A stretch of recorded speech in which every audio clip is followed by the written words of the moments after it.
Hi und herzlich willkommen.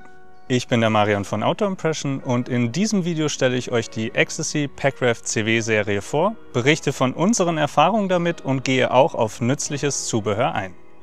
Wenn ihr auf der Suche nach einem leichten, kompakten, robusten und trotzdem preiswerten Packraft seid, das sich hervorragend mit längeren Wanderungen kombinieren lässt und ihr wissen wollt, wie ihr das passende Modell aus der Serie für eure Bedürfnisse findet, dann seid ihr hier genau richtig. Los geht's direkt nach dem Intro, also bleibt unbedingt dran.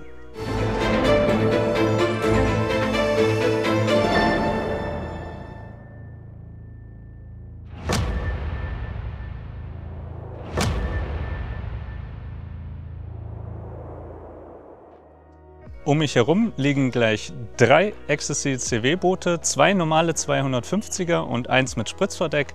Und anhand dem CWC 250 hier neben mir von Xtasy werde ich euch das Boot als erstes einmal im Detail vorstellen. Die Boote haben wir als Leihgabe von unserem Partner Arts Outdoors erhalten, was unsere Bewertung aber in keinerlei Weise beeinflusst. Ganz im Gegenteil, dies ging sogar mit der ausdrücklichen Bitte einher, sie wirklich auf Herz und Nieren zu prüfen, und das haben wir auch gemacht.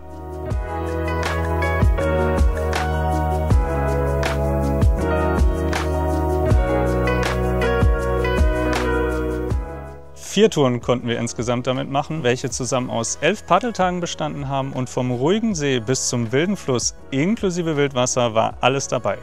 Gerade die 2 Touren, welche in Schweden stattgefunden haben, waren Packraft-Touren, wie sie im Buche stehen, mit allem, was dazugehört. Und so kann und werde ich euch auch einen wirklich fundierten Erfahrungsbericht geben. Ich möchte schon mal spoilern, obwohl das CW für Calm Water, also Stillwasser steht, sind sie ausgezeichnete Allrounder. Dazu aber später mehr. Im Laufe des Videos werde ich dann auch auf die Unterschiede zu allen CW-Modellen aus der Xtasy-Reihe eingehen und anschließend werde ich euch noch erzählen, welches Zubehör wir empfehlen können. Am Ende des Videos werdet ihr also eine gute Kaufentscheidung treffen können, wissen, was ihr noch zu den Booten benötigt und falls ihr euch dann dafür entscheidet, sogar noch einen Rabatt über uns bekommen. Dieses Video hat Kapitelmarkierungen und ihr könnt auch zu den Themen, die euch interessieren, springen.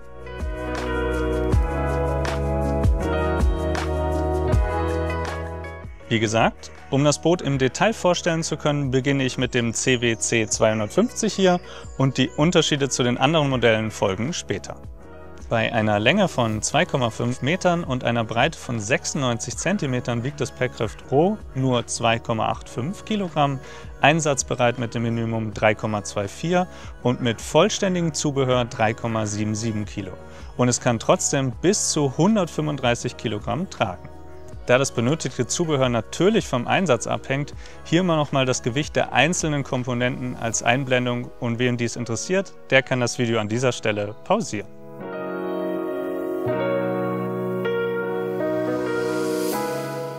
Mit einem Packmaß von etwa 33 x 20 cm, das hängt natürlich ein bisschen davon ab, wie ihr es packt, lässt es sich wirklich gut transportieren, und welche Lösung wir dafür haben, das zeige ich euch dann noch beim Zubehör. Der mitgelieferte Packsack eignet sich nämlich für die Aufbewahrung und maximal kurze Wege zum Wasser. Die Innenmaße des Bootes betragen ca. 1,45 m x 37 cm. Klar, damit ist es kein Raumwunder, aber für ein Ein-Personen-Packraft bietet es überdurchschnittlich viel Platz. Die Außenschläuche messen 30 cm im Durchmesser, womit es außerordentlich stabil im Wasser liegt, und laut Hersteller ist es bis Wildwasserstufe 2 geeignet, soweit der Paddler auch die Fähigkeiten mitbringt, Wildwasserstufe 2 fahren zu können. Zu beiden später mehr im Erfahrungsbericht. Das Packraft ist aus Doppel-TPU beschichteten Nylon mit 210D an den Seitenschläuchen und Sitzen und verstärkten 840D am Boden. Es gibt das Boot in sehr vielen verschiedenen Farben, die dann auch noch je nach Ausführung variieren. Daher werde ich hier nicht auf alle Farben eingehen. Kurz zu den Farben, die unsere Testmodelle hier haben. Uns haben alle 3 optisch sehr gut gefallen. Besonders schön finden wir die Farbe von diesem Boot hier. Sie wird als Oliv beschrieben, je nach Lichtverhältnissen wechselt sie aber eher zwischen einem sehr unauffälligen Gelbgrün und eben Oliv.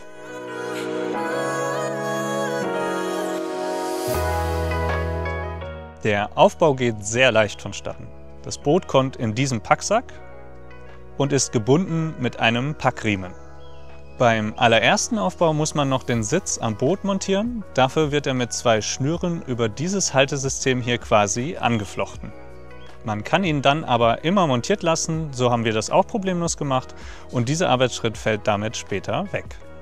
Bei jedem weiteren Aufbau sollte man den Sitz dann nur als erstes aufpumpen.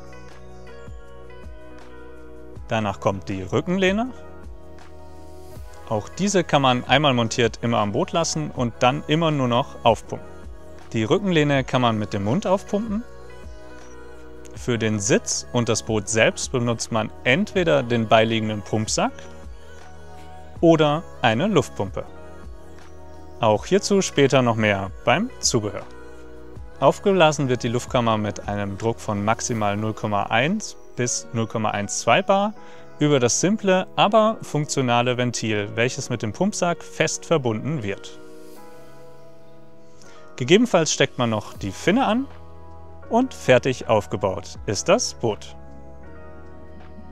Das Boot hat vorne 4 Schlaufen für die Gepäckbefestigung, eine Schlaufe im Fußraum, an der man zum Beispiel eine Fußstütze befestigen kann. Diese ist aber nicht im Lieferumfang enthalten, auch dazu später noch mehr. Und am Heck hat es ebenfalls noch 2 Schlaufen. Falls man hier ebenfalls 4 Befestigungspunkte benötigt, kann man noch die 2 von der Rückenlehne mit benutzen. Im Lieferumfang sind auch noch 4 Flicken enthalten, allerdings kein Kleber. Wir haben deshalb noch eine Tube Kleber von Gearite mitgenommen, welche sich auch für TPU und Nylon eignen soll, und selbstklebende Reparaturflicken, ebenfalls von Gearite, für schnelle Reparaturen auf der Tour.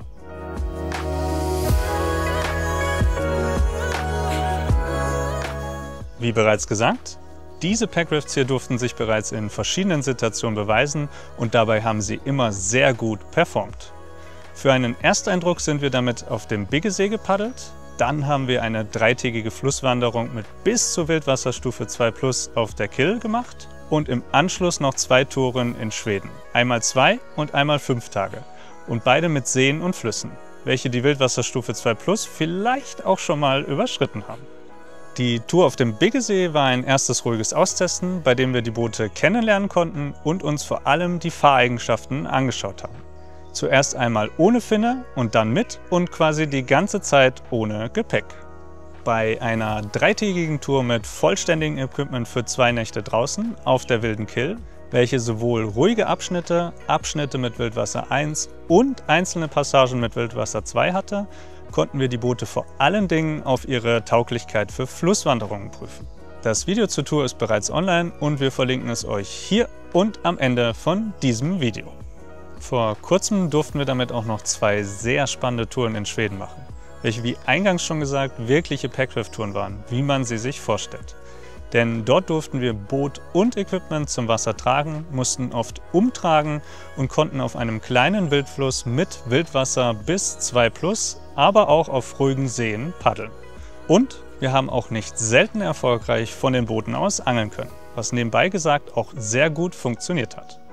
Die Videos hierzu sind noch in Arbeit, sobald sie fertig sind, verlinken wir sie euch ebenfalls.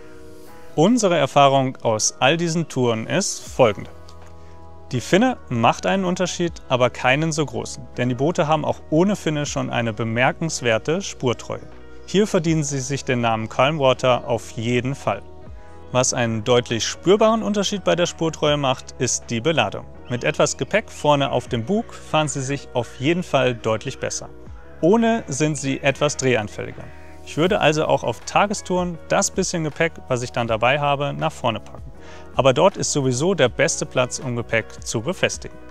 Auf sehr große, offene Seen oder gar aufs Meer würde ich damit nur dann fahren, wenn ich in Ufernähe bleiben kann und ganz sicher bestes Wetter angesagt ist. Denn wenn dann ein Sturm kommt, kann es schnell kritisch werden. Ein Luftboot ist generell schon windanfälliger und ein leichtes Packraft erst recht. Außerdem darf man nie vergessen, dass die meisten Packrafts, so wie diese, nur eine Luftkammer haben. Das heißt, sollte diese beschädigt werden, geht man auch eben entsprechend schnell unter. Und dann möchte man sich nicht auf offener See befinden. Aber dafür holt man sich üblicherweise auch kein Packraft und für kleine bis mittlere Seen eignet es sich sehr gut. Wir haben bei einem einigermaßen entspannten Paddelstil auf ruhigem Wasser ohne Wind 5 bis maximal 6 km/h drauf gehabt. Mit einem Kanu kann es damit natürlich nicht mithalten, aber für ein Packraft ist das gut.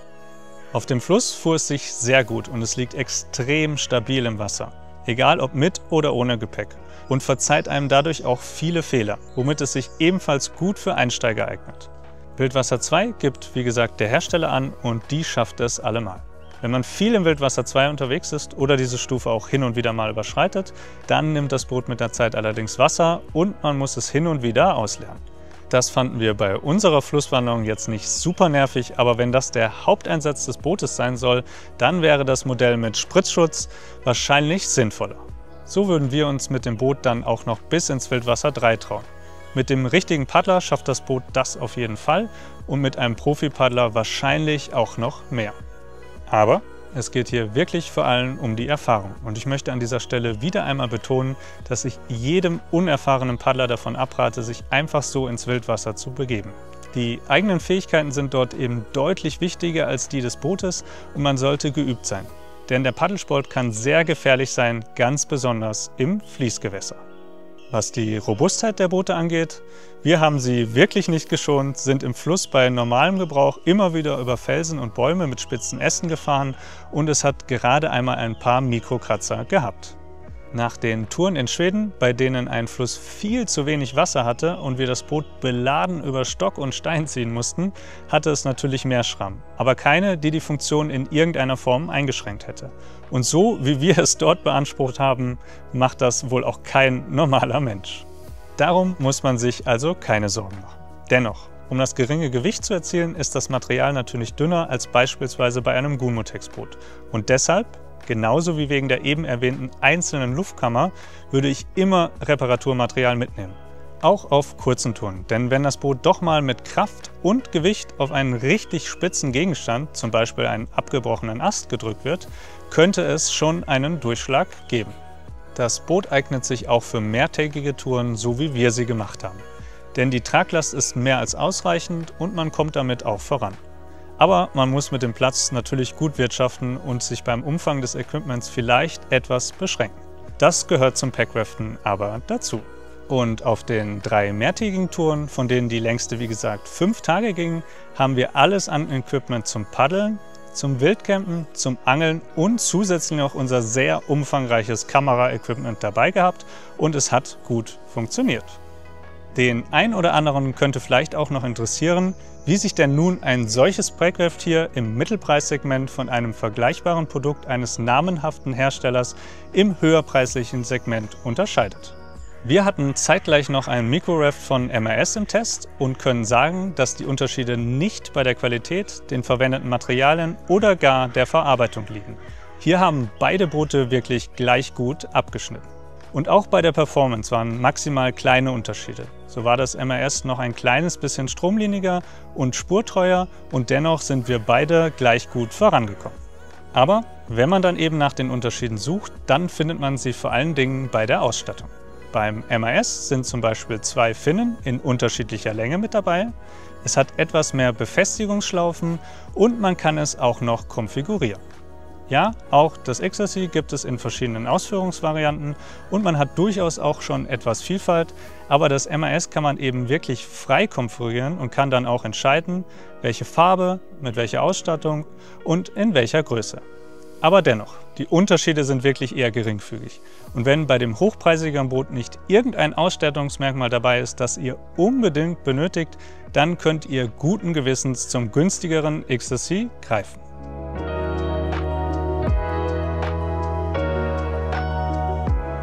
Um euch nicht mit technischen Daten zu langweilen, gehe ich erst einmal auf die allgemeinen Unterschiede zu den anderen Varianten der CW-Serie ein und werde euch die Daten dann einblenden.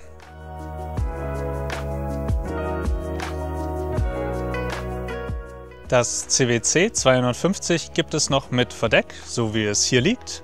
Das Verdeck hat eine integrierte Spritzschürze, welche zwar sehr simpel ist, ihren Zweck aber erfüllt. Außerdem kann man das Verdeck auch vollständig abmontieren, zu Hause lassen und so Gewicht sparen. Am Bug verbleibt dann trotzdem noch ein Spritzschutz oder nur aufrollen. Oder es eben als vollständigen Spritzschutz geschlossen lassen und somit ist das Boot dann sehr flexibel einsetzbar.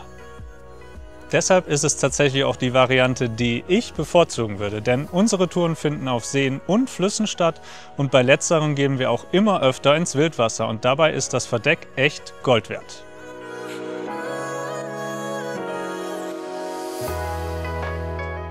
Vom 250er gibt es ebenfalls noch eine Version mit T-Zip am Heck. Hierüber kann man Gepäck im Schwimmkörper des Bootes verstauen. Damit nutzt man den Platz des Bootes optimal aus, der Schwerpunkt kommt tiefer, wodurch es stabiler im Wasser liegt und das Gepäck ist zeitgleich auch noch wasserdicht verpackt. In der Luftkammer sind dann auch noch 2 Schlaufen, eine auf jeder Seite, an denen man das Gepäck festmachen kann und somit gegen Verrutschen im Boot sichert. Dieses Feature durften wir bei der Wildwasserserie von Xtasy testen und finden es echt genial. Es gibt nur einen kleinen Nachteil: Wenn man viel umtragen muss, dann kann es etwas nerven, dass das Boot am Heck sehr schwer ist und am Bug nicht. Und einen noch kleineren Nachteil, nämlich dass Luft beim Öffnen entweicht und man es jedes Mal wieder aufpumpen muss. Aber die Vorteile überwiegen hier bei Weitem. Und wenn ich mir was wünschen dürfte, dann wäre es ein CW 250 mit Verdeck und T-Zip.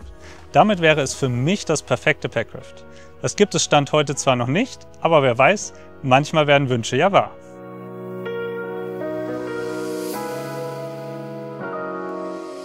Beim 250er steht die Zahl übrigens für die Länge, 2,5 Meter, und damit wird dann auch schon klar, wodurch sich die anderen Modelle unterscheiden. Das CW 270 ist dann mit 2,7 Meter eben länger und richtet sich damit vor allem an größere Menschen mit über 1,85.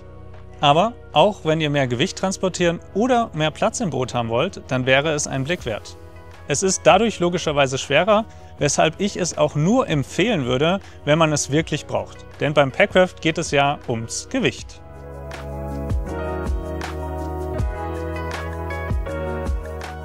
Und zu guter Letzt gibt es noch die S-Serie der Calm-Water-Boote in Form des CWS 200 und 220. Die Zahlen verraten schon, dass sie sich in der Länge unterscheiden. 2 Meter und 2,20 Meter sind sie eben. Und das S steht dann für Small, könnte man sagen. Sie haben mit 25 cm nämlich einen kleineren Schlauchdurchmesser. Dadurch sind sie schmaler und vor allem leichter. Wenn ihr also kleiner und leichter seid, weniger Gepäck mitnehmen wollt oder das Gewicht für euch an erster Stelle steht, dann solltet ihr euch diese Modelle anschauen. Wenn ich sagen würde, dass die Boote durch ihre geringen Ausmaße weniger wildwassertauglich sind, dann wäre das falsch. Ich habe eben schon gesagt, das hängt viel mehr von euren Fähigkeiten ab. Man muss einfach besser sein, wenn man damit Wildwasser 2 wie mit einem 250er oder 270er fahren will. Also, wenn ihr vorhabt, das Boot öfter im Wildwasser 2 oder vielleicht auch darüber hinaus zu fahren und noch nicht so geübt seid, dann nehmt lieber eins der größeren Modelle. Die sind auf jeden Fall anfängerfreundlicher. Nun folgen einmal die genauen technischen Daten im Vergleich als Einblendung und wen diese interessieren, der kann das Video an dieser Stelle pausieren.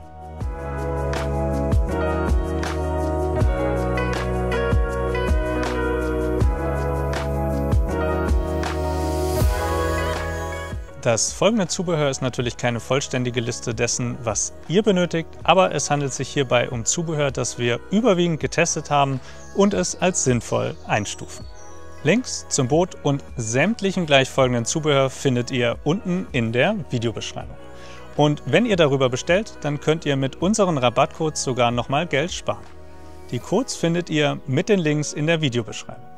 Wichtig ist, damit die Codes funktionieren, müsst ihr vorher auf einen unserer Links klicken. Unsere Links führen zu unserem Equipment-Partner Arts Outdoors, welchen wir uneingeschränkt empfehlen können und in diesem Fall nochmal ganz besonders, denn Xtasy ist eine Eigenmarke von Arts. Ich wünsche euch viel Spaß beim Shoppen.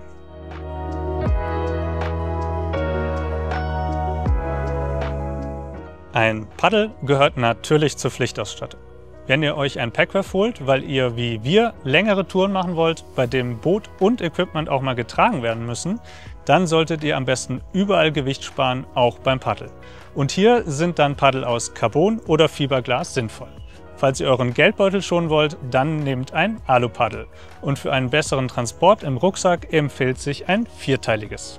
Wir haben Paddel mit 2,20 Meter als angenehm empfunden. Sie sind gut als Allrounder geeignet. Wenn ihr nur auf Seen oder ruhigen Flüssen paddeln wollt, dann könnten 2,30 bis 2,40 nicht verkehrt sein. Mit einem längenverstellbaren Paddel kann man direkt beides abdecken.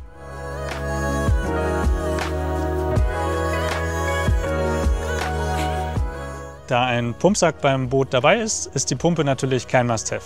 Dennoch, wenn ihr das Boot auch mal auf Touren mitnehmen wollt, bei denen das Gewicht nicht das Allerwichtigste ist oder ihr euch für ein Packraft mit T-Zep entschieden und mehrtägige Touren geplant habt, wie gesagt, ihr müsst es dann täglich wieder aufpumpen, dann könnte eine Pumpe sinnvoll sein. Denn mit Pumpsack dauert das Aufpumpen länger und ist anstrengender. Unser neuer Favorit für Packrafts ist diese kleine elektrische Pumpe hier. Sie übernimmt die Arbeit und mit einer Ladung konnten wir das Boot viele Male aufpumpen. Dabei kann man sie auch noch als Powerbank und als Lampe nutzen. Mit 350 Gramm, also nur 150 Gramm mehr als der Pumpsack, ist sie auch verhältnismäßig leicht. Und auf Touren, bei denen es nicht auf den allerletzten Gramm ankommt, haben wir sie mittlerweile immer dabei. Den Pumpsack nehmen wir dann trotzdem als Backup mit, denn elektrische Geräte können auch mal versagen. Ansonsten geht natürlich auch jede andere Handpumpe.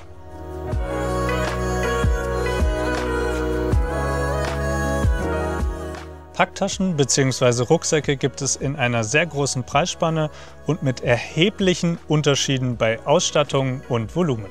Beginnen wir mit unseren absoluten Favoriten für Packraft-Touren und das sind diese Trockenrucksäcke von Sea-Line. Meiner in Olivia ist der Pro Dry Pack mit 120 Litern und Christine hat den Black Canyon in Schwarz mit 115 Litern. Und in die beiden Rucksäcke bringen wir wirklich alles rein, was wir für unsere Touren brauchen. Wir finden sie deshalb so gut, weil sie das Beste vom Rucksack mit den Vorteilen eines Trockensackes kombinieren und dabei auch noch unfassbar viel Platz bieten. Das Tragegurtsystem ist wirklich so bequem, wie wir es von unseren High-End-Trekking-Rucksäcken gewöhnt sind. Und sie sind deutlich wasserdichter als alle anderen Rollverschlusstaschen, die wir kennen. Wen die Rucksäcke interessieren, in unserem Video zum XSC 300 haben wir sie etwas genauer vorgestellt.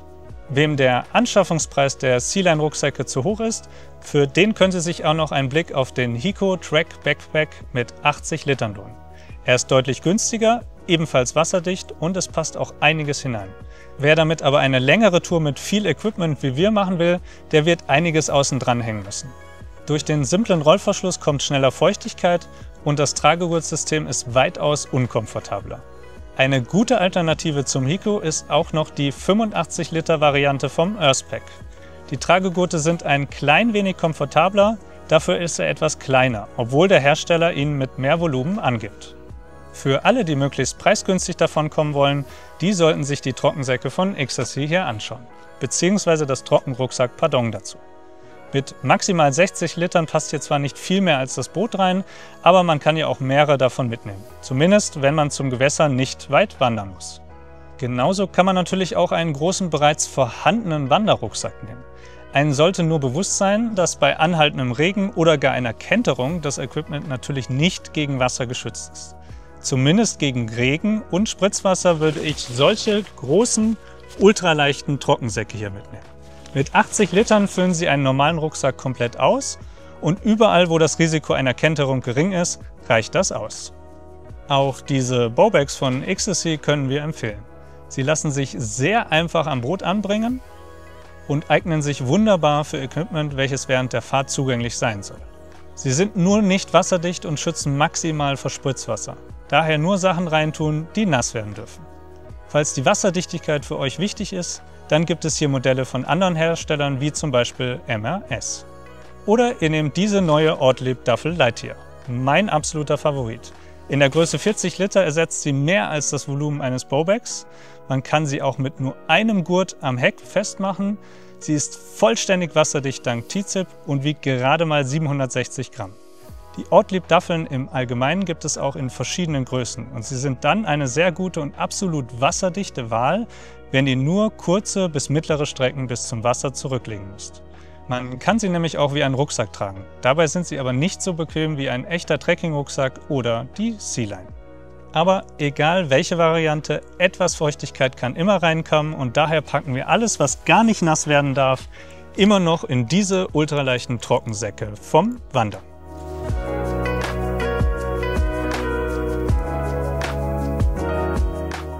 Zur Befestigung des Gepäcks haben wir diese leichten Spanngurte hier genutzt.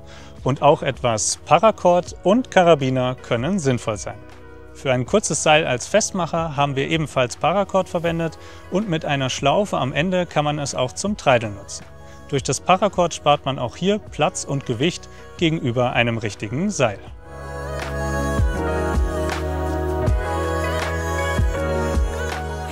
Ich habe es bereits gesagt, im Lieferumfang ist keine Fußstütze enthalten, aber man kann sie auch einzeln bestellen. Eine normale und eine größere.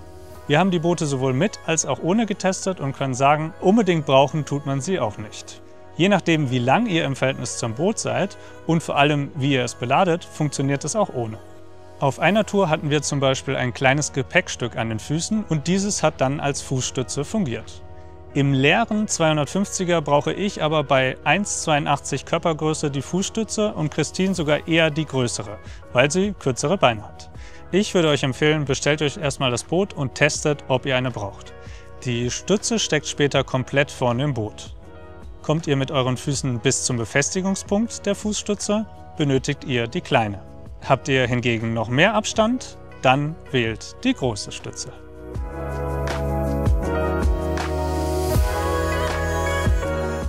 Man kann beim 250er und 270er das Sitzkissen auch noch gegen eine Bodenmatte tauschen. Dies hat zwei Vorteile. Der Boden wird versteift und damit verbessert sich die Fahreigenschaften. Und man sitzt höher und hat damit einen besseren Überblick. Gerade wenn der Bug voller beladen ist. Aber vermisst haben wir sie nicht. Auch hier würde ich euch empfehlen, testet das Boot erstmal so und entscheidet dann, ob euch Sitzhöhe und Fahreigenschaften nicht schon ausreichend sind. Denn die Matte erhöht Gewicht und Packmaß eures Bootes und beim Packraft geht es ja eben genau darum. Daher würde zumindest ich alles Unnötige weglassen. Wenn ihr aber ein Einsatzgebiet habt, bei dem ihr weniger und nicht so weit tragen müsst wie wir, dann kann es natürlich wieder spannend sein.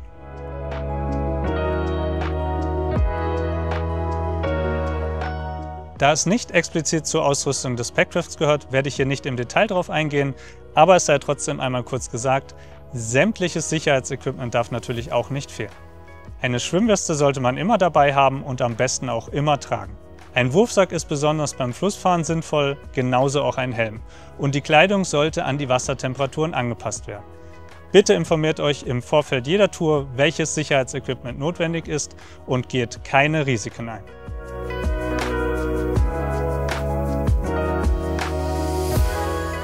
Mein Fazit?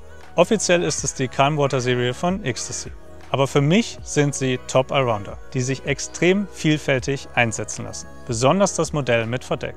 Dabei sehr zuverlässig sind und sich sowohl für Einsteiger als auch Fortgeschrittene eignen. Für den Preis kann man meiner Ansicht nach kein besseres Packraft bekommen und selbst wenn man spürbar mehr ausgibt, bekommt man kein erheblich besseres. Lediglich wenn euer Einsatz hauptsächlich das Wildwasser ist, würde ich mir eher dazu passende Modelle anschauen, wie zum Beispiel die Wildwasser-Serie von Xtasy. Dazu folgt auch bald ein Testbericht. Wenn er fertig ist, verlinken wir ihn euch. Aber ansonsten können wir das Boot auf jeden Fall empfehlen. Oder anders gesagt, mein Fazit vom Fazit: Wir finden die Boote so gut, dass wir einen CW 250 mit Spritzdecke behalten wollen. Für uns, deren Touren sehr vielfältig sind, ist es das ideale Packraft. Warum wir trotzdem nur eins wollen? Nun, wir möchten nach Möglichkeit in Zukunft noch mehr Produkte für euch miteinander vergleichen können. Und da macht es bei Neuanschaffungen mehr Sinn, wenn wir unterschiedliche Produkte nutzen. Sonst würden es wahrscheinlich 2 CW 250 werden. Falls euch das Boot gefällt und ihr es im Einsatz sehen wollt, dann schaut euch doch das Video damit auf unserem Kanal an. Beziehungsweise abonniert uns, damit ihr die kommenden mit dem Boot und alle anderen spannenden Abenteuer nicht verpasst. Ich hoffe, ich konnte euch mit diesem Video bei eurer Kaufentscheidung weiterhelfen. Falls ihr noch offene Fragen, Ergänzungen oder Anregungen habt, schreibt es doch gerne unten in die Kommentare. Ich wünsche euch viel Spaß bei euren Abenteuern, sage vielen lieben Dank, dass ihr bis zum Ende mit dabei wart und freue mich natürlich umso mehr, wenn ihr es beim nächsten Mal auch wieder seid. Macht's gut!